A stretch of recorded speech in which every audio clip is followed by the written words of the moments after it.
Hallelujah. Tapos magtatanong kayo kung sinong apostol ang nagsabi niyan. Ang banal na espiritu ang nagtuturo mula pa noon hanggang ngayon at sa darating na panahon. Ang Diyos ang magsasalita sa mga hinirang niya at mga pinili. Kami yon para iharap namin kayong kung ano kami, ganun na rin kayo. Sa amin nakikinig ang Diyos. Kami ang ginawa niyang tagapamagitan ninyo. Kaya wag na kayong tumutol sa salita namin. May dadagdag pa si Ate Edna, hindi na ba busy? Si Esther. Joseph, may dadagdag po.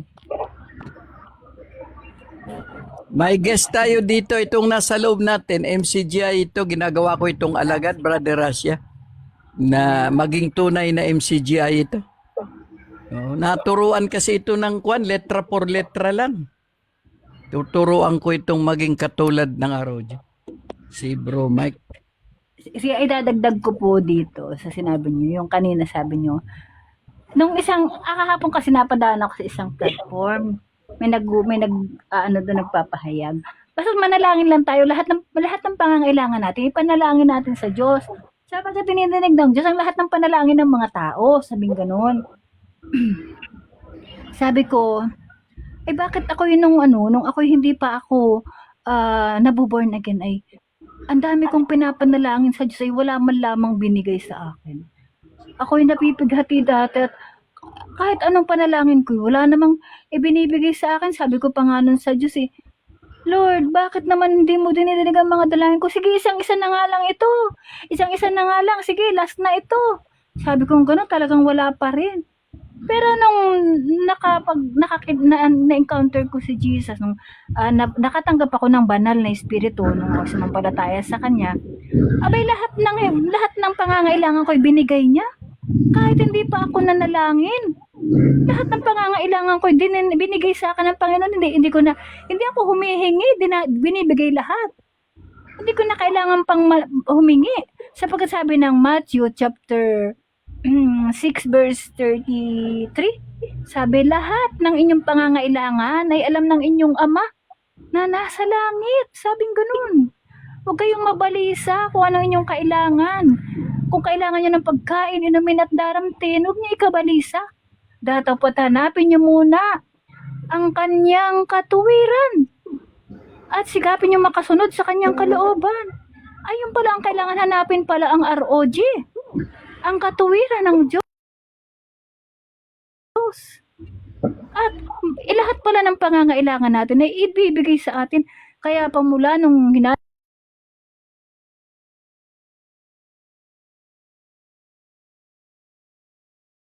ko ang katuwiran ng Diyos. Dahil hinanap ko ito. Ang lahat ng aking pangangailangan, kahit hindi ako nananalangin, talagang dinaragdag lahat sa akin. At wala na ako ngayong pangangailangan. Dati wala akong meron. Lahat ay wala. Ako'y napipighati dati nung hindi ko pa ako nabuborn again. Pero nung na-born again ako, nakatanggap ako ng salita, ng banal na espiritu, ang lahat ng pangangailangan ko dinagdag sa akin ng Panginoon. Kaya ako hindi na nagkakasala. Bakit ako magkakasala? Wala naman akong pangangailangan. At meron na ako ng banal na espiritu. Diba na lahat, iingatan ako, lahat ng pangangailangan ko daragdag sa akin. At ang salita, yung banal na espiritu, yun yung salita na nasa akin. Lahat nasa akin yan, alam ko yan, kaya alam ko kung anong dapat gawin. Pag-ibig pa yun. Yung banal na espiritu na nasa akin, pag-ibig yun, si Kristo. Kaya lahat ng tao, iniibig ko dahil kapwa ko, yung sabi ng Panginoon. Siyang pag-ibig, sabi. Ang 10 utos daw ay napakapaloob na sa 2 utos. Ayun yung ibigin mo ang Diyos ng higit sa lahat at ibigin mo ang iyong kapwa ng katulad sa iyong sarili. Dahil nasa akin na si Kristo na siyang pag-ibig, ay nagawa kong ibigin ang Diyos ng higit sa lahat. At dahil iniibig ko ang Diyos ng higit sa lahat, sinusunod ko ang kanyang mga utos sapagkat sabi ni Kristo, kung iniibig ninyo ako, ay susundin ninyo ang aking mga utos. So, sinusunod ko ang kanyang utos. Ang sabi niya, mag-ibigan kayo. At ibigin mo ang iyong kapwa ng katulad sa iyong sarili dahil sa iniibig ko si Kristo, sinusunod ko ang kanyang mga utos, iniibig ko ang aking kapwa. So, bakit pa ako magkakasala kung iniibig ko ang aking kapwa? Ang lahat ng tao, kapwa ko. Naisin ko bang gumawa ng masama sa kapwa ko? Syempre, kung ano yung gusto ko sa sarili ko, yun din ang gusto ko sa kanila na mangyari. Kung gusto kong maligtas ako, maligtas din sila. Kaya ako, andito ako ngayon at nagpapahayag ng katotohanan kung paano ako iniligtas ng Diyos. Dahil sa katotohanan, pinalaya ako ng katotohanan, gusto ko ding ibahagi sa kanila yung katotohanan. Para sila ay maging katulad ko na ligtas ngayon, malaya na sa kasalanan at sa kamatayan, hindi na ako nagkakasala at hindi na ako mamamatay. 'Di ba? Ibinabahagi ko ito sa aking kapwa sapagkat sila iniibig ko. Kaya sabi ng Panginoon, kung sinusunod ninyo ang kanyang utos, ibigin mo ang Diyos ng higit sa lahat at ibigin mo ang iyong kapwa ng katulad sa iyong sarili. Nasunod mo na ang buong kautusan at nahigitan mo pa nga 'di ba? Kaya ako, hindi na ako talaga nagkakasala. Yun. Nako. At kanina nga pala, yung kausap namin dun dito sa live, sa platform ng ROG. Sabi niya, no, dadagdag ko to. Mga, espiritu na kayo. Wala na kayong laman. Sabing ganun. Sabi ko, abay, bakit mo tinatanong kung wala na kaming laman? Ikaw ba? Bakit hindi mo tanongin ang sarili mo? Ikaw ba ay nasa laman? Yung laman mo ba? Yan ba igagalaw kung walang espiritu? Kasi kapag narinig mo ang namumuhay sa espiritu, parang akala mo, espiritu lang. Ang espiritu lang. Ay, ang laman mo, at hindi mo tanongin ang sarili mo. Yang laman mo ba? Kung wala ang espiritu ng Diyos sa iyo, ikaw ba ay makakagalaw? Makakapagsalita ka ba? Ay, ba't hindi mo nakikita ang mga taong nakasilid sa loob ng kabaong? May espiritu ba yon?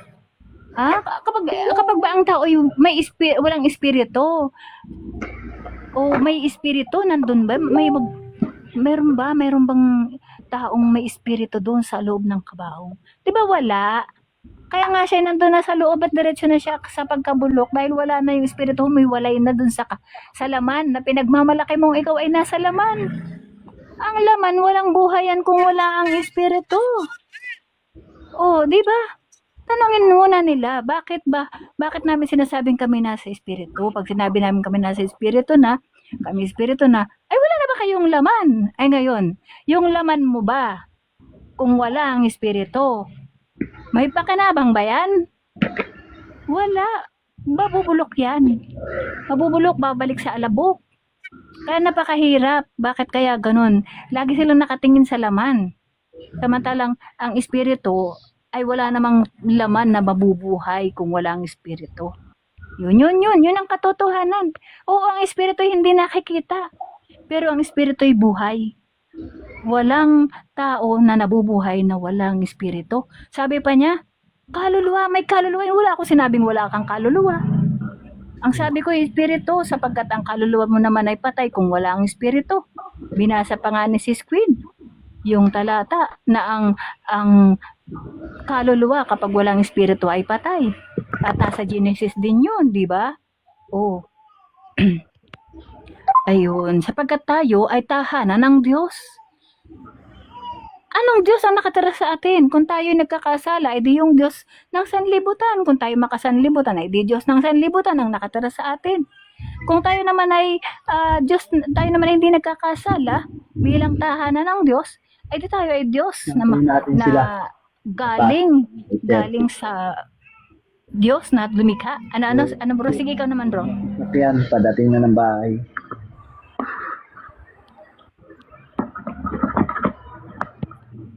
Ayan yan. May sabihin ka bro? Broyet? Wala naman, may naantay lang trading kasi. Sige. Okay, mga bro and sis, sa next question tayo para makadami.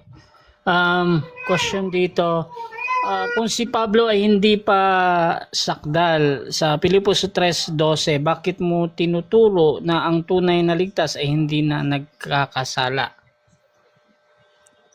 Basahin natin yung kapatid kasi nami-misinterpret si Pablo dyan.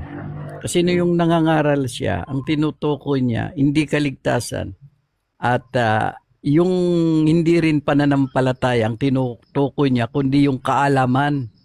Yung knowledge, mga kapatid, walang sino mang tao na magsasabing, alam ko na ang kaalaman ng lahat. Hindi. Ang tinutukoy ni Pablo, yung sapat na pananampalataya. Sapat yun. Yan yung pananampalatayang nakapagbibigay ng buhay. Yan yung magandang balita na ipinamamalita niya. Hindi niya tinutukoy yung kaalaman. Yang talata na yan, hindi niya inaangkin ang kaalaman, kundi karunungan ang kanyang inaangkin. Mananampalataya ang kanyang inaangkin.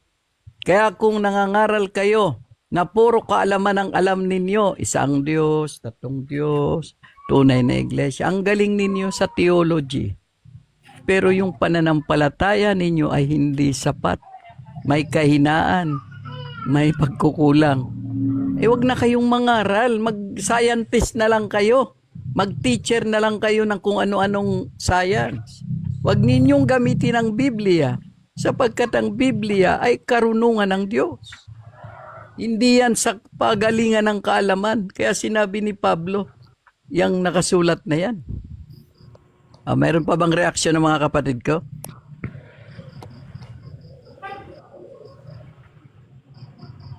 Mag-react kayo kapatid sa talata na yan. Hindi yan tinutukoy. Talata? Anong talata? May ibinigay kasi na hindi pinagmamalaki ni Pablo yung kaalaman niya, kundi ang pinagmamalaki niya, pananampalataya. Ang talata, Pilipos 3:12.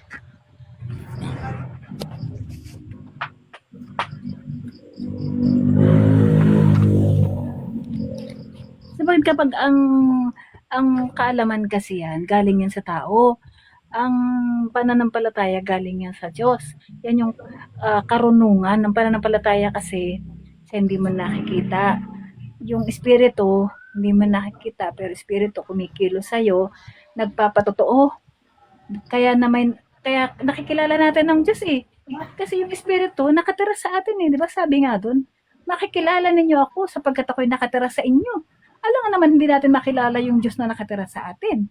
Kaya ayun ay karunungan ang nasa kanya.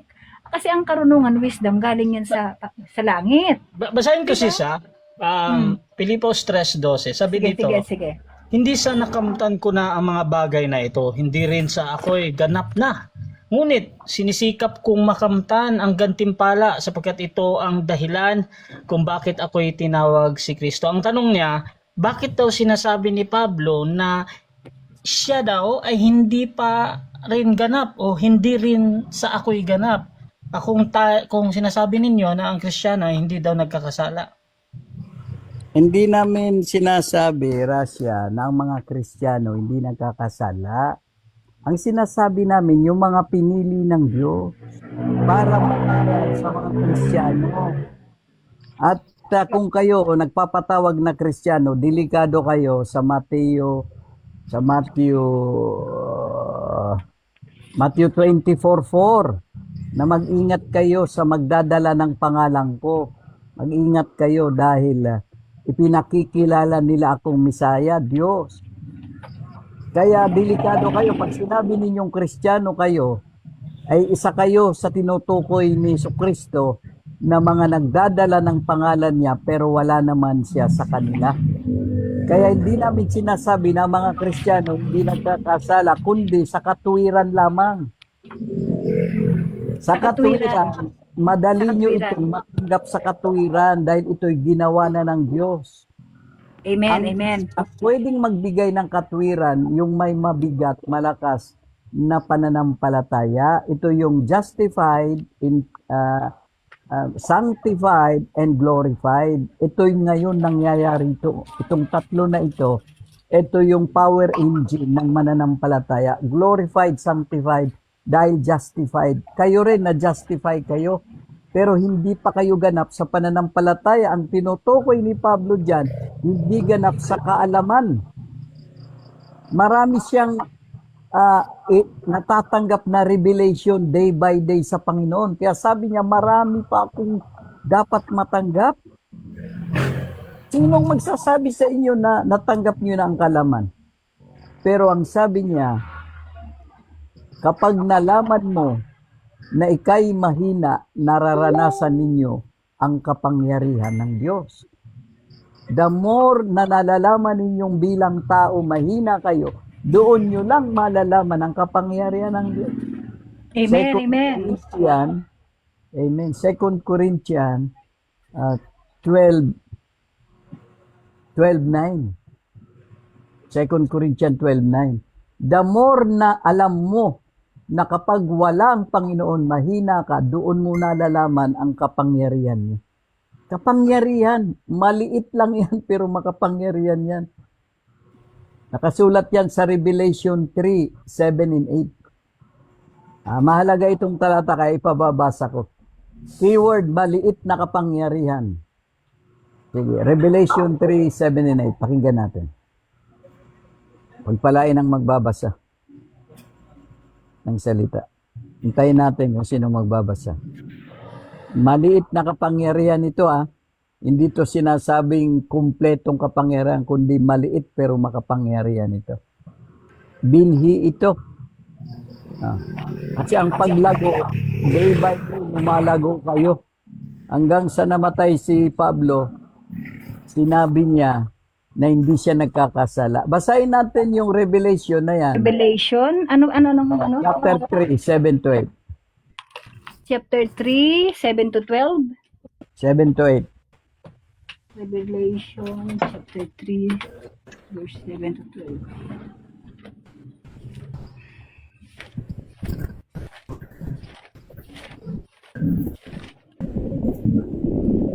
Keyword dito, maliit na kapangyarihan. Hindi na kami nakikipantay sa Diyos, mga kapatid. Kami ay sumasakay lamang kami sa kanyang 7 to 12. kapangyarihan. Isulat mo sa anghel, ito po ba yon? Revelation chapter 3 verse 7 hanggang 12. Hanggang 8 lang, hanggang 8. Isulat mo sa anghel ng iglesia sa Philadelphia, ito ang sinasabi ng banal at mapagkakatiwalaan, ang may hawak ng susi ni David. Walang makakapagsara ng anumang buksan niya at walang makakapagbukas ng anumang sarhan niya. Nalalaman ko ang mga ginagawa mo, alam kong mahina ka, ngunit sinusunod mo ang aking salita at naging tapat ka sa akin. Kaya't binuksan ko para sa iyo ang isang pinto na hindi maisasara ni numan. Tingnan mo, tuloy ko po. So, sa ibang salin, yan ay kapangyarihan, maliit na kapangyarihan. Yung sabihin, mahina pero malakas. Ito yung sinasabi ni Pablo sa 2 Corinthians 12:9, na the more na alam ninyong mahina kayo, the more, saka nyo lang malalaman ang kapangyarihan nyo. Amen, amen. Tama po yan. Sapagkat na-experience ko yan eh. Pag ako'y mahina, syempre malakas ang Panginoon. Kasi kapag tayo ay malakas, kasi ito po yun, ang ibig sabihin, kapag tayo malakas, ay syempre, hindi tayo tatawag sa Diyos. Ay kayang-kaya naman natin lahat eh. Pero kung tayo mahina, kailangan natin ang Diyos. Sapagkat tayo mahina eh. Di ba? Kaya tayo ay, Lord, Lord. Di ba? Mahina kasi tayo. Tayo ay nakadepende lagi sa Lord. Pero kapag tayo ay malakas, marunong, matalino, o kaya natin lahat, ay, halimbawa, tayo may pera, magpapagamali, may sakit tayo, ay tayo pupunta na lang sa doktor. May pambayad tayo, may pamili tayo ng gamot. Ay kung tayo walang pera, makakapunta ka ba sa doktor? Makakabili ka ba ng gamot? Ay di hanggang sa, Diyos ko, pagalingin mo po ako. Di ba? O, at pagagalingin tayo ng Na yung nabasa mo, ang tinitinan ng Diyos, yung katapatan natin na walang makakapagsara sa ating aral na hindi nagkakasala, mga Diyos at hindi mamamatay, walang makakagiba nitong aral na ito. Kasi lahat ng ito ay katangian ito ng Diyos sa kanyang mga anak. Tinawag itong mga anak niya. Tinawag kaming may binhi. At kami daw ay hindi mamamatay kasi namatay na siya. Basahin natin yung Romans 6. Gusto Teka, ko tuloy kung ko lang si po yung- Rasya, nandyan si Rasya. Pakibasa nga Rasya kasi yung nagtanong, hindi raw tinuro ni Pablo na hindi siya nagkakasala. Kung nandyan si Rasya, kapatid, pakibigyan mo nga ng kulay ang Roman 6 na yan. Buwa kasi nang sabi kasi ng Panginoon, mapalad daw yung sa Diyos lang umaasa. Oo, kaya ako nung time na yon na ako'y mahina, sa Diyos lang ako umaasa. Binibigay niya yung kailangan ko. Kaya ako'y malakas dahil sa Diyos. Ano nga babasahin? Yun yung napatunayan ko, yun yung sinasabi ni Pablo eh. Kapag tayo mahina, kailangan natin ng Diyos, gagawa siya sa atin. Pero kung tayo malakas, hindi siya gagawa sa atin dahil hindi natin siya kailangan. Pero kung mahina tayo, kailangan natin siya, gagawa siya sa atin. Malakas ang Diyos. Kasi kapag hindi siya gumagawa sa iyo, di mahina siya, wala siyang nagagawa sa iyo eh. Pero kung mahina ka, gagawa siya sa iyo, napakalakas niya. Doon niya nagpapakita ang kanyang kapangyarihan. Na yun naman yung ibinigay sa atin. Tayo kasi sa atin kasi siya gumagawa. Ngayon, kapag pinalakas niya tayo, magkakaroon tayo ng pananampalataya, doon tayo lalakas sa pamamagitan ng pananampalataya. Ngayon yung kahinaan mo, natin. naging kalakasan ng Diyos. Amen. Naging malakas ka Yung na. kahinaan na natin, naging kalakasan yun dahil nagkaroon tayo ng pananampalataya dahil doon sa ginawa niya sa atin. Dahil yung Pero pananampalataya nako-confuse kasi yun, sila, sis. yun ang kapangyarihan ng Diyos sa atin, yung pananampalataya natin. Nako-confuse ang kasi Diyos sila. sa atin sa pamamagitan ng pananampalataya natin. Diba? Nako-confuse kasi Kasi sila kapag sa binabasa nila. Meron kasing mababasa na sa kahinaan. Kaya sabi nila, Yun. mahina tayo. Pero Kapag ang tayo'y mahina, point kasi doon, pinalakas ka niya. Yun ang sinasabi niya eh. pinalakas ka niya, dahil pinalakas ka niya, sasampalataya ka sa kanya. Ngayon, dahil may pananampalataya ka na sa kanya, lahat ng hingin mo, lahat ng naisin mo, magyayari. Kasi may pananampalataya ka na eh. Pero sa kanila, kaya daw sila nagkakasala dahil mahina sila. Di ba? Kalukuhan na aral. Pero kung ikaw may pananampalataya na sa Diyos, sinabi mong hindi ako magkakasala, edi hindi ka magkakasala. May pananampalataya ka eh. Sapagat sabi ng Panginoon, kung ikaw ay may sapat na pananampalataya, sabihin mo sa bundok, lumipat ka sa dagat at lilipat ito. Ngayon, kung ikaw may sapat na pananampalataya, sabihin mo, hindi ako magkakasala at hindi ako maaari magkasala. Mangyayari yun. Dahil may sapat kang pananampalataya, di mangyayari yun sa'yo. Di ba? Mga kapatid, Yun ang daya eh. kaya sila Palataya ka. nagkakasala. Kaya sila nagkakasala kasi alipin pa rin sila. At ang alipin, walang kakayanan Kasi takot para sila. manalo doon. Yun ang Alipin takot, kasi hindi may sumasampalataya. Sabi nga doon sa nabasa ko, the end of worries is the beginning of faith. Kaya kung may worries ka, wala kang faith. Ngayon, kung mag-e-end yung worries mo, hindi ka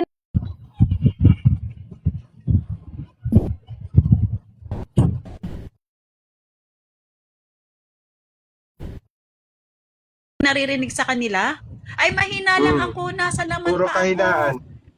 Oh, puro Puro kahinaan. kahinaan. Ay di ba sabi Pero nga, ito- we are more than conqueror. Oh. Ang tinuturo Kapag ng Biblia, Oo. pinalakas na kayo, malakas na kayo. Amen. Pinalakas na tayo. Eh bakit ganun ang faith nila? Sila ay mahina pa din. Oh. Nasaan yung Kristo sa kanila? Na nagpapalakas sa kanila? Aminado lang sila mga kapatid. Aminado lang sila. Kasi talagang mahina sila kasi alipin pa nga. Wala silang kakayanan. Kaya nga papasok dyan yung faith, Yes. yung pananampalataya. Amen. Amen. Kaya nga sabi Yun nga, ang gusto-gusto pala ng Diablo eh, no? Yun palang gusto-gusto ng Diablo. Saksak yun sa utak yun. Mahina ka lang talaga. Talagang mahina ka lang. Tinan mo bukas. Bukas maninilip ka na naman ng sexy. Bukas magnanakaw ka na naman. Sabi ng Diablo. Di ba nakikinig sila sa Diablo? Tinan mo bukas. Paano kaya bukas? Hindi ba bukas? Pag dumaan si sisilipan mo na naman. Di ba? Pero mo, ganun ang nasa isip nila eh. Paano na lang pala yung ginagawa mo araw-araw? Paano yun? Di ba? Sabi ni Satanas, paano yung bisyo mo? Paano kung maghahanap na naman ang katawan mo? Di ba? Huwag ka maniwala sa ROG. Mahina ka lang. Di ba? Hindi Kasi wala totoo kang yan. kawala sa Diablo. Hindi totoo yan. Tao ka lang. Totoo yan. Brother J-Ban, sabi ng Spirito, di ba tama yung sinabi mo eh, huwag ka maniniwala sa ROG, malalakas yun. Ikaw mahina ka lang. Huwag ka Kaya tumingin matatalo na. kaya malakas ang ROG, huwag ka Binubukas. maniniwala ron. Di ba? Paano pag dumaan ka dun sa pag dumaan ka dun sa mga tropa mo? Oh, kaya mo bang umayaw dun? Di ba? Kaya mo ba silang tanggihan? Hindi, di ba? Mahina ka lang, tao ka lang. Diba? Yun ang sinasaksak ng demonyo. At gusto rin nilang ituro sa atin. Di ba? Mapapaniwalain nyo kami sa kanyang aral nyo. Nakawala na kami dyan. Yeah. Kami ngayon ang magtuturo sa inyo ng katotohanan. No? Na pinagtagumpayan na ng mga anak ng Diyos ang sanlibutan. Unang 1, 5 hanggang 6. Amen. Kayo naman mga kapatid. May pinagtagumpay Kaya nga na, sabi no? ng- Pero sa kanila, Kaya, hindi pa. kaya nga Sige sabi po, ng Kap. 518, di ba? Kaya sabi sa 518 ng unang 1, hindi mananaig sa kanila ang masama. Bakit? Malalakas yun eh. Di ba? Yun lang yung kapatid. Ako kasi, naranasan ko yung sinasabi ni Pablo na yun, na dahil sa kanyang kahinaan siya ay lumakas. Naranasan ko po kasi yung maging mahina. Nung ako po kasi may sakit, nag-iisa lang ako, wala akong pambili ng gamot, wala akong kasama, walang tumulong sa akin, wala naman lang magpainom sa akin ng gamot. Doon ko naalala ang Diyos. Dahil kung may magpapainom sa akin ng gamot, kung may padadala sa akin sa ospital, hindi ko maaalala, hindi ako hingi ng tulong sa Diyos. Ay dahil nag-iisa ako noon, mahina ako, wala akong gamot na inumin, wala magpainom sa akin. Doon wala akong aasahan kundi ang Diyos. Doon ko na-realize yung sabi ng Panginoon, mapalad ang tao na walang inaasahan kundi ang Diyos. Wala akong pwedeng asahan nung oras na yon. Kaya naalala ko ang Diyos. At nung naalala ko ang Diyos, sabi ko, tutulungan kaya ako ng Diyos, ay makasalanan na ako ngayon. Doon ko naalala na ako'y makasalanan. Bigla akong nag-repent. Hindi ko inaasahang mangyari sa akin yun. Bigla na lang naibukan ng bibig ko. Diyos ko po, patawad. Kalahating oras yata ako nagsasalita ng patawad. Umiiyak ako nun. Tapos yung sinabi kong yun sa Diyos na patawad, bigla akong gumaling. Bigla talaga. Para akong, tapos na, pagmulat ng mata ko, sabi ko, magaling na ako. Tumayo ka agad ako. Sabi ko, magaling na nga ako. Totoo palang may Diyos. Sabi ko, ganun, pinatawad na siguro ako ng Diyos, kaya ako gumaling. May Diyos pala. Sabi ko, ganun. Pamula nun, naniwala akong may Diyos. At lahat ng pangangailangan ko, binigay niya. Hindi na ako humingi. Grabe talaga ang Diyos. Grabe, hindi ako humihingi. Yung dating mga hinihingi ko noon na hindi niya binibigay, lahat yun, binigay niya sa akin nung panahon na yun. Sunod-sunod yun. Kaya yun lang pala ang kailangan natin. Repentance. At hindi na ako nagkasala. Hindi niya ako pinabayaang magkasala pa. Binago niya ako, nilinis niya ako. Paano pa ako magkakasala kung lahat ng pangangailangan ko ibinigay na niya sa akin? Diba? Oh. Kaya Amen. hindi na ako magkakasala. Para Kaya ang alam dahilan ko yan. niyan, kaya kami binuo ng Diyos para ibalita ang magandang balita. Ito kasi ginawa na ito. Ang katwiran na hindi kayo nagkakasala, ito ay bunga ng justification.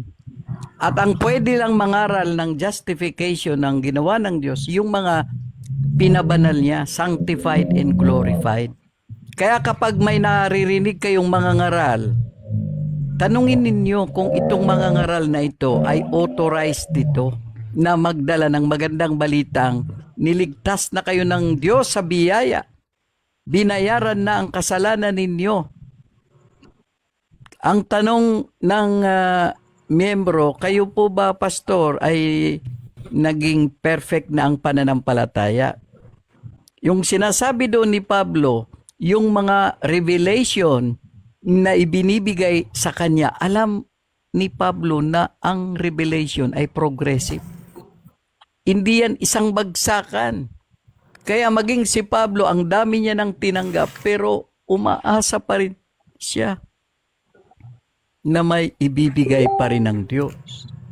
Para ibigay namin sa inyo ang tinanggap namin na biyaya. Kaya kayo lahat, justified na, bayad na ang mga nagawa ninyo. Kaya wag na kayong magpatuloy. Stop na, tapos na ang grace period. May hangganan ang biyaya. Kaya nga grace period. Pag binigyan kayo ng bangko ng grace period, may hangganan yon. Dumating na ang hangganan. Nagtuturo na kami sa inyo na ginawa ng Diyos ang hindi ninyo magawa, hindi na kayo pinagkakasala ng Diyos. Kapag lumaban pa kayo riyan, sino na ang magliligtas sa inyo? Kung ang katwiran nga ay hindi ninyo matanggap, paano na yung bunga ng Espiritu? Paano kayo mamumunga kung ang Diyos hindi nakikinig sa panalangin ng mga nagkakasala, kundi sa panalangin ng ROG? Kaya kami lang ang pwedeng magdeklara na hindi kayo nagkakasala. Hindi ang mga osas na sinasabi nilang ligtas ka na. Tanggapin nyo lamang si Kristo. Kahit ka nagkakasala, ligtas ka na. Maling aral yon. Kahit nyo tinanggap ang Panginoon at nagpabautismo kayo sa tubig, walang effect yun. Hindi mababago ang buhay ninyo. Hanggat di nyo natatanggap ang katwirang, hindi kayo nagkakasala. Sige nga sa mga nakikinig ngayon, in your quiet little corner, ipikit ninyo ang mata ninyo at sabihin ninyo, salamat Panginoon, hindi mo na ako pinagkakasala. Tulungan mo ako.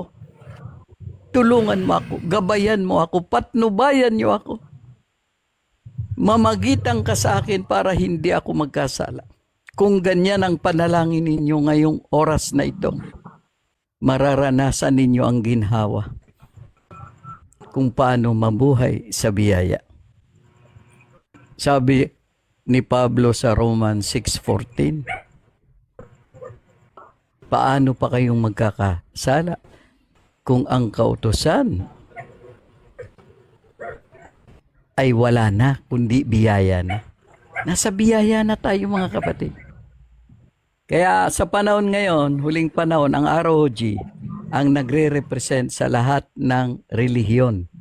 Hindi lamang Kristiyano, pati Muslim, pati atheist, lahat represented ni Kristo, ang lahat ng humanity, at kami ngayon ang kanyang ginawang tagapagsalita na nagsasabing hindi kayo nagkakasala para tumakbo na ang dyablo. Kaya nagagalit sa amin ang mga dyablo na nasa tao. Kung ang Diyos na sa amin, ang dyablo ay nasa mga mangangaral din na nagagalit sa amin dahil nawawala ng tirahan ng demonyo. Alam niyo ba na kayo ang ginagawang tirahan? Rasya, kung may tanong dyan, pakisingit mo lang. Alam niyo ba na kayo ang ginagawang May tanong tirahan? po, Daddy Cal. Sige. Ito tanong. Sabi dito sa comment ni Moji Tanaka, Brad, pakipaliwanag nga ang sinasabi ni Kristo kung bakit mahina ang laman at kailangang manalangin upang hindi lumapit ang tukso. Nangangahulugan ba na si Kristo ay pwedeng magkasala dahil kailangan niyang manalangin katulad ng mga apostol? O, yun ang tanong niya. Ang panalangin, mga kapatid, ay nagagawa lang yan ng mga anak. At yan ay intercession yan sa mga nagkakasala. Kaya sabi sa unang 1:5-16, kung may kapatid kayo nakitang gumagawa ng kasalanan hindi hantong sa kamatayan, ipanalangin ninyo. Sinong mananalangin? Yung mga banal, yung mga sakdal. Ang tanong, mayroon ba kayong elder o pastor sa iglesia ninyo na qualified manalangin sa inyo? Kung ang pastor ninyo ay isa ring nagkakasala katulad ninyo? Ang panalangin ay para lumakas kayo. Di ba ang panalangin?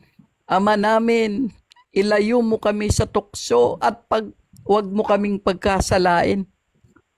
Yan ang panalangin. na gawin ninyong tagapagligtas ang Panginoon sa kasalanan. Yan ang panalangin, mga kapatid. Tanggapin ninyo ang katuwiran o hindi. Hindi kayo nagkakasala. Kapag lumabag kayo sa utos na yan, na hindi kayo nagkakasala, na ginawa na yan ng Panginoon. Noon, inutos lang yan, huwag kayong magkasala. Go and sin no more. Alam mo bakit? Kasi siya pala ang gagawa niyan. Magsalita lang kayo, siya ang gagawa.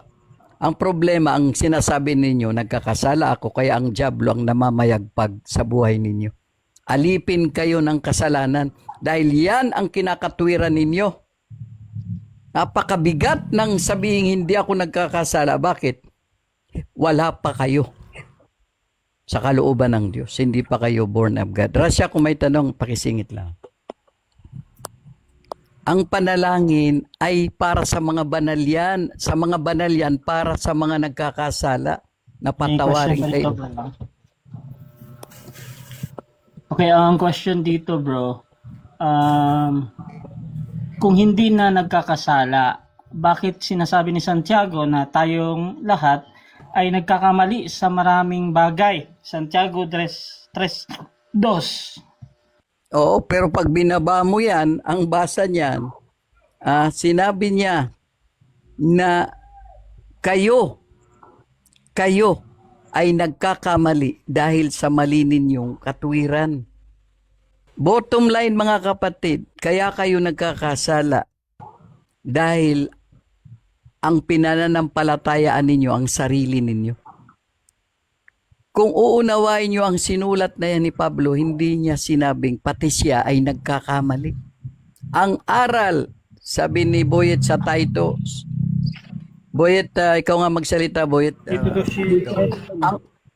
Ang aral ba ni Kristo ay mali? Pakibasa nyo talata. Tito 2:7. Sige, Boyet. Sige. Pakibasa, Boyet. Magsalita ka na rin kasi 20 minutes na lang tayo. Sige, Boyet. Tito 2:7. Nagtuturo kami, nagiging uliran kami sa lahat ng mabubuting gawa, sabi doon. Maging uliran kayo sa lahat ng mabubuting gawa. O, walang kamalian. Pag nagturo, may kahusayan, sabi ni Tito. Turo ni Pablo yan kay Tito.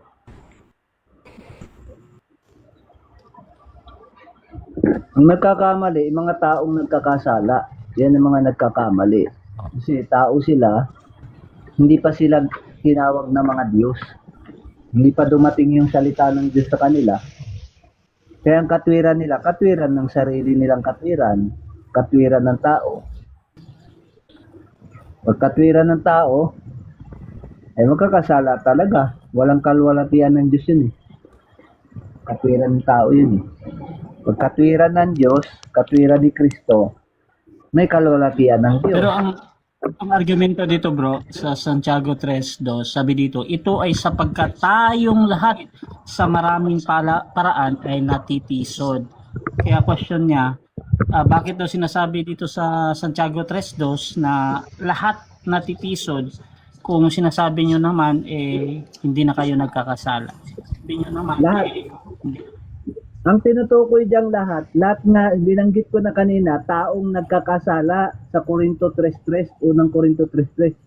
Sabi ni Pablo, datapat kayo mga tao, nasa laman nagkakasala. Yan yung mga tisodin, madaling matisod. Sabi nga niya, di ba? Kasi nga ang tinuturuan kasi sila, Bro Rasha, na hindi na matisod. Kasi nga natitisod nga sila, di ba? By experience, makikita nyo kung gaano sila tinuturuan ni Kristo noon. Di ba? Kahit si Pedro, di ba? Pero sila ay itinuwid ng Diyos. Kaya sila ngayon, mga tagapagturo, itinuturo nila sa mga tao kung paano sila hindi matitisod. Kaya tingnan mo ang pagbasa ganito. Sapagkat sa maraming mga bagay tayong lahat ay nangatitisod. Kasi nga, kami nga rin noon natitisod din. Pero ang sunod na sugnay nito, na kung ang sino man ay hindi natisisod sa salita. Kasi, tinuturo niya yung salita. Ba? Ito yung katwiran. Siya Ay isang taong sakdal. You see? matuwid. Tinuturo niya yung salita, yung katwiran. You see? Hindi niya sinasabi sa kanila na, lagi kayong so palagi kailan may matitisod kayo habang buhay? Hindi. Kaya sabi niya dito, kung ang sino man ay hindi natitisod sa salita, ay isang taong sakdal ang gayon. Tinuturuan niya sila na una ang didila niyo. Di ba? May kaya rin namang, you see, makapigil ng buong katawan, you see? So itong natitisod, tinuturuan niya na hindi na matisod, di ba? Tama ba? Basahin mo, J-Ban. Amen, amen. Amen. J-Ban yung chapter 3 verse 2. Pakiulit. Sige na. Yung verse 3, tinan mo. Kung atin ngang ilalagay ang mga preno sa kabayo sa kanilang bibig upang tayo'y talimahin, ay ibinabaling din naman natin ang kanilang buong katawan. You see? Tinuturuan nila silang magpreno, huminto. Kasi puro kayo tisod ng tisod. Hindi kayo tinuturuan ng mga pastor nyo na paano kayo hindi matisod. Sige, ano yan bro? Anong talata? Pakiulit mo yung dos kasi dito sa English, kapatid, ang sabi dito sa English, sabayan mo nyo ko sa Tagalog. For in many things we all stumble. Sinabi niya, lahat tayo nag-stumble. If anyone does not stumble, nag-e-echo ako, nag-e-echo. Sinong nag-e-echo? If anyone does not stumble in word, this one is a perfect man. May perfect man pala. Sa salita, katwiran yan eh. Yung aral na hindi kayo nagkakasala, walang kamalian yan sapagkat yan ay salita ng Diyos. Walang kamalian yan, perfect yan. Sapagkat ang ako dyan ay si Kristo, yun ang binhi. Kaya sabi niya, ako ay magiging Diyos ninyo. Ako ang maninirahan sa inyo. Ako ang magsasalita sa inyo. Itong mga animal na mga pastor, bro, mga pastor, Mga mga aso. animal na mga pastor, ginamit nila to parang mga tao. Matitisod daw kayo palagi. Wala daw perfect. Brother Hindi Jeba, naman pwede talaga bang itong mga pakiulit mo pastor ulit na yung ito? talata? Ang ganda eh. Kasi merong sakdal eh. Oo, perfect daw. Yung Yung talatang binasa mo, kababasa mo lang kanina. dos. Pakiulit Sakdal. mo. Perfect. Sakdal at matuwid. O yung kababasa lang niya kanina, merong taong hindi natitisod yun ay mga sakdal, pinasakdal. Tayo yun. Amen. ROG yun. Tayo yun. O sino yung natitisod? Yung nasa Ito. laman. Tira mo mga kapatid Pakibasa ulit. Tinuturuan. Ito. Kasi tinuturo nga nila para hindi matiso, di ba? Tingnan nyo. Kasi sabi rin ni sabi rin ni Pedro. Tingnan mo sa ikalawang Pedro. Pakinggan nyo, isulat nyo Ikalawang Pedro chapter 1 verse 10. Verse 10. Kasi tinuturo nila para hindi sila matisod eh. Tingnan nyo. Tingnan mo mula sa ang pagbasa nito mula sa 5 eh. Sa 5. Isikap na idagdag sa pananampalataya. Tingnan mo, sabi dito. Dahil dito ipinagkaloob niya sa atin ang kanyang mahalaga at napakadakilang pangako upang sa pamamagitan ng mga ito ay makabahagi kayo ng kabanalang mula sa Diyos. Yamang nakatanan sa kabulukang nasa sanglibutan dahil sa masasamang pita. Oo, sabi niya. At dahil din dito, sa pagkaragdag sa ganang inyo ng buong sikap, ay ipamahagi ninyo sa inyong pananampalataya ang kagalingan. Sa kagalingan ay ang kaalaman. At sa kaalaman ay ang pagpipigil. At sa pagpipigil ay ang pagtitiis. At sa pagtitiis ay kabanalan. No? 7.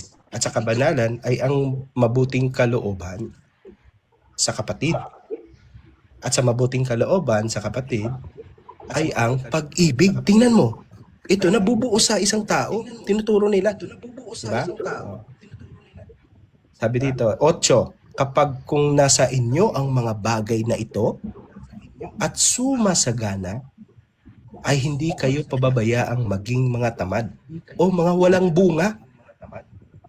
Ang mga bagay na ito ay sumasagana at hindi kayo pababayaang maging mga tamad at walang bunga. 9, tingnan nyo sapagkat yaong wala ng mga bagay na ito ay bulag, na ang nakikita lamang ay ang nasa malapit sa pagkalimot ng paglilinis ng kanyang dating mga kasalanan. Ito 10.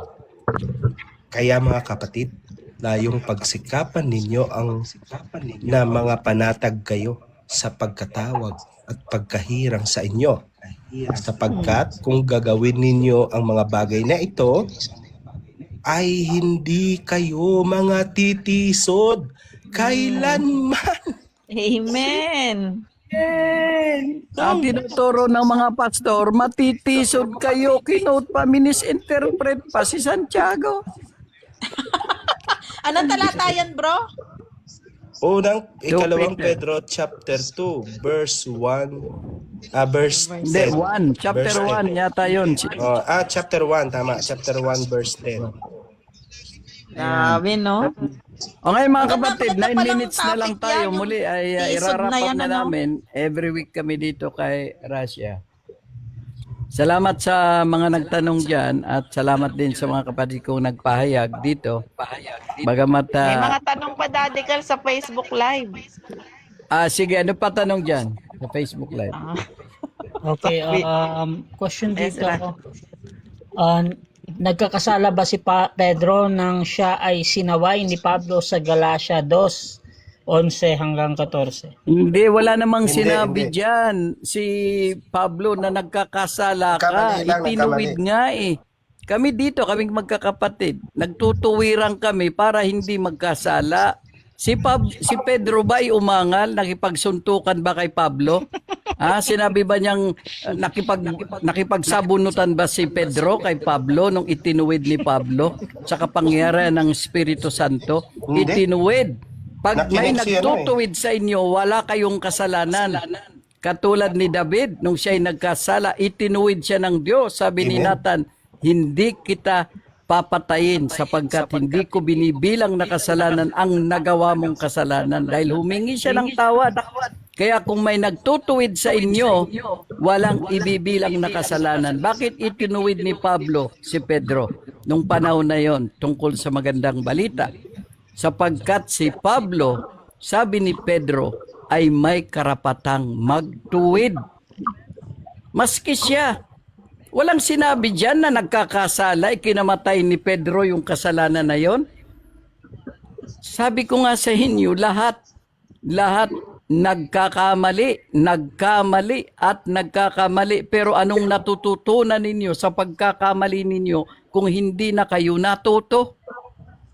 Lagi kayong tinutukso. Hindi na kayo natuto. Laging tukso ang inyong dahilan. Kaya hindi kayo matuto. Next question, kapatid.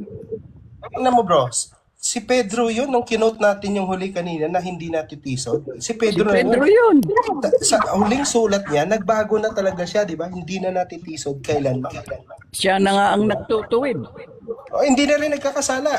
Unang Pedro chapter 2 verse 19 to 22. Hindi rin siya nagkakasala. Hindi na. Ibig sabihin, Brother J ba, nung sinabihan siya ni Pablo, hindi siya natisod. Kumbaga, inadmit niya parang Nakinig. Oo. Nakinig. Tinanggap Di niya ba ang sabi niya, pagtutuwid. Di ba minention niya si Pablo? Di ba minention niya si Pablo, sabi niya, ang daming nagbabasa sa sulat ni Pablo na hindi nakakaunawa. Di ba? Di ba? Si Pedro nagsabi nun. Nirecognize niya si Pablo. Hindi siya katulad nitong mga pastor na So anong mangyayari, J-Ban? Tinutuwid natin sila pero ayaw magpatuwid. Lumalaban. Itinutuwid namin ang dila ninyo. Ang dila ninyong nagkakasala, dila ng dyablo yun.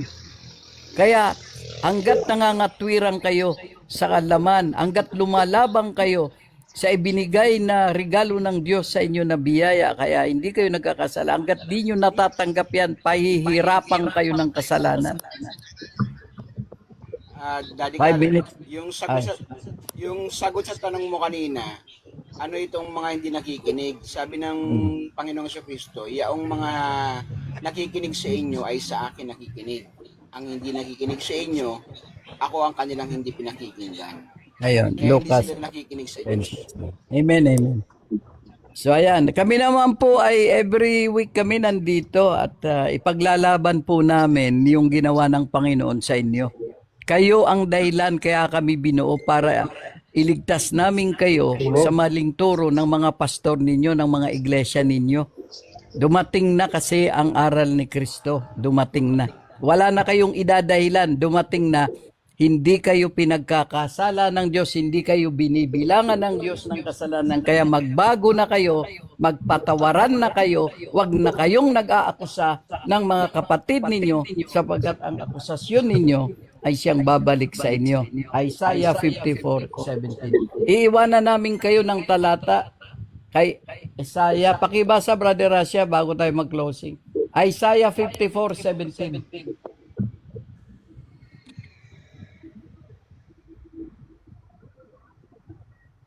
Amen, amen. Solid talaga ang ROG. Hula yan. Prophecy yan sa huling panahon. Isaiah 54:17. Pakinggan natin. Alam kasi ng Diyos na hahatulan nyo kami. Kaya yung hatol daw ninyo ay ibabalik namin sa inyo. Amen. Jeban, ikaw na lang magbasa. Baka busy si Rashi. Anong talata, bro? Ulit, bro? Isaiah 54:17. Yan ang parting na talata. Sabi na Isaiah sa panahon ng ROG, babatuin ninyo ang ROG hindi tatama. Sabi dito, walang sandata na ginawa laban sa iyo ang nagtatagumpay. At bawat dila na babangon laban sa iyo sa kahatulan ay iyong hahatulan. Ito ang mana ng mga lingkod ng Panginoon at ang pagiging matuwid nila ay mula sa akin, sabi ng Panginoon. Hallelujah! Bigay Amen. na pamana pala itong katuwiran na ito, kaya ibinibigay din namin sa inyo. To whom it may concern, ibinibigay namin sino man sa inyo ang tatanggap na ito ay katuwiran mula sa Diyos. Hindi ito sa gawa. Hindi ito sa sariling mabubuting gawa ninyo. O yan, mga kapatid. Muli, kami ay nagpapasalamat sa pagkakataong ibinigay ng Diyos na ipangaral ito. Ito yung pintuang walang makakapagsara. Gusto sabihin, aral na walang makakagiba. Sino man ang gustong makidebate sa ROG, narito lang kami. Kung gusto ninyong makatikim ng salita ng Diyos, ay pwede kaming makidebate sino man dyan na ititindig ang kanilang doktrina laban sa amin. Welcome kayo. Okay? O parting words, mga kapatid, magsalita na kayo habang si Rasha, hindi pa tayo pinagsasara ng pintuan. Last, final conclusion. Conclusion, bawat isa sa inyo. Sige, i-clear nyo lang. Sige. Ayun, ako muna. Kasi meron doon nakita ko, sabi ni Gio, wala daw sa Biblia na ROG. Napakadami. Righteousness of God. 2 Corinthians 5:21. We are the righteousness of God. Sabi doon, si Kristo na walang kasalanan ay nagmistulang makasalanan upang tayo ay gawing matuwid sa harap ng Diyos or gawing katwiran ng Diyos. We are the righteousness of God. Meron bro at napakadami sa Biblia na mababasa mo na katwiran ng Diyos, righteousness of God. ROG is the acronym. Amen. Romans Righteousness 8:28. of God. Ako din. Napakadami bro. Matthew Sige, kayo chapter naman. 6, verse 36. Matthew chapter 6, verse 33 to 36. Oh, sabi doon, hanapin niyo muna ang kanyang katuwiran at sikapin niyo makasunod sa kanyang kalooban. Yan, hanapin niyo muna ang ROG. at lahat ng inyong pangangailangan ay idaragdag sa inyo. O yan. Yan yun yung ROG. O kayo naman bro. Ay, Brother Jeban, may pakipaliwanag ng kaunti. Ligtas na ba kayo forever? Ayun, ang huling tanong niya. Ano? Ligtas na ba kayo forever? O, paliwanag mo ng ligtas konti. na at hindi na po makakaranas ng kamatayan kailanman. Amen. Nasa John 11:25-26, ang sino mang nanampalataya sa akin ay hindi na mamamatay. Mamatay. Yan 3:16. Di ba? Yan 3:16. Yan, pinakasikat na Amen! talata. Yan. Doc JB? Yun nga, Yung mga huling ano. si Pablo, hindi nagkakasala, sabi niya sa Galatia 1:20. Ang nagkakasala kasi, yung mga nagsisinungaling. Kapag nagsisinungaling sila sa harap ng Diyos, nangangatwiran sila sa sarili nilang katwiran. Yun yung mga sinungaling na tinatawag ni Pablo. Pero kung nangangatwiran tayo sa pangalan ni Kristo o nangangatwiran tayo sa salita ng Diyos, hindi tayo nagsisinungaling. Pag nabasa niyo yung Galatia 1:20, nagsasalita si Pablo yung katwiran ng Diyos, kaya hindi siya nagsisinungaling. Hindi siya nagkakasala dahil makikita niyo yung nagkakasala sa 8:44 ng 1. Yung nagsisinungaling, yun yung nagkakasala. O yun lang mga kapatid. Amen. Yan. Sino pa? Eh, Nagapag-ginaw? ano pa ba? Si Bro Daniel. O sino pa? Brother Tilong. Maikling pa ano. I-remind ko lang na ang mga nagkakasala pa hanggang ngayon na deklarasyon nila sa buhay nila, sabi ni Pastor Don, lapastangan yun sa dugo na ating Panginoon Kristo. Mhm. Kasi hindi niya pinansid ng ang pagliligtas, ang pagkawalang sala na ginawa ng Panginoon Kristo sa buhay. Sige, yung iba naman. Okay. Sa tanong, ang sagot ko, kanyang pinasakdal magpakailanman. Yaong mga pinapaging banal. Sa English, 4:1, offering, He hath perfected forever them that are sanctified. Amen. Okay, so siguro yun na yung last no. So ayan, so maraming salamat mga kapatid sa lahat ng nag-question dito sa lalong-lalo na sa Facebook mga kapatid. At kung meron pa kayong mga tanong dyan sa ating comment box, huwag kayong mahiyang magtanong dahil sisikapin ng mga ROG. Din sa TikTok mga kapatid, alam nyo naman na lagi-lagi naka-live yung ROG, so hanapin nyo lang sila kung saan man sila naroroon dahil sumasagot naman sila sa mga question, lalong-lalo na mga kapatid, particular dito sa mga sa topic na hindi na nagkakasala. So mga kapatid, again, you can follow me, Rasha Vista mga kapatid, Rasha TV, dito sa TikTok, sa Facebook natin, Rasha Vista, sa personal profile ko at sa YouTube channel dahil ang podcast na ito ay ma-upload din doon, Rasha Debates TV yan. So maraming salamat. This is Admin Rasha ng Rasha TV and we're out. God bless. Amen. Thank you. Salamat. From Russia.